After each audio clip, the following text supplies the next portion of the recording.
കുറച്ചധികം തിരക്കുള്ളത് കൊണ്ട് നമ്മളിന്ന് ഫുഡ് പുറത്തുനിന്ന് കഴിച്ചു. ബിരിയാണിയാണ് കഴിച്ചത്. വന്നപ്പം ദേ അതിനകത്തൊന്നുമില്ല. പിന്നെ ഇങ്ങനെ വിരൽ വെച്ച് വെറുതെ ഇളക്കി നോക്കിയപ്പോഴാണ് ദേ പാത്തിരിക്കണം നമ്മുടെ മുട്ട. അത് കണ്ടപ്പോൾ ഭയങ്കര സ്പെഷ്യൽ സന്തോഷമായി.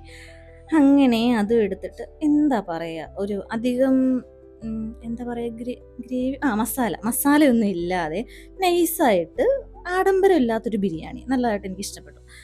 നല്ല വിശപ്പുണ്ടായിരുന്നു. പിന്നെ വൈകുന്നേരം ഒരു ചായയും കട്ട്ലേറ്റ് സൂപ്പറാണ്, ഒന്നും പറയാനില്ല കേട്ടോ. അത്രയും നല്ല രസമുണ്ട്. പിന്നെ അവിടെ നിന്ന് ഇറങ്ങി നേരെ ചെന്ന് കയറിയത് പോത്തീസിലുണ്ട്. ശരിക്കും പറഞ്ഞാൽ എടുക്കേണ്ട സാധനം നമ്മൾ കയറി ചെല്ലുമ്പോൾ തന്നെ ഇരിപ്പുണ്ട്.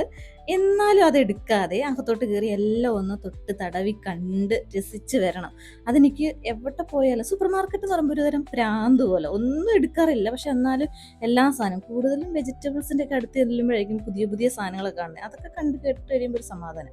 അങ്ങനെ എല്ലാം മേടിച്ച് ഇതാണ് നമ്മുടെ ബില്ല്. അങ്ങോട്ട് ഇറങ്ങി കഴിഞ്ഞപ്പോൾ കിടക്കണു ഇങ്ങനെ പ്രൈസ് കൊടുക്കാനായിട്ട് കിടക്കണ കാറ്. അതും കണ്ട് നമ്മൾ മെട്രോ കയറി ഇറങ്ങി റോഡ് ക്രോസ് ചെയ്ത് ഇനി നടപ്പാണ്, നടപ്പോടെ നടപ്പ്.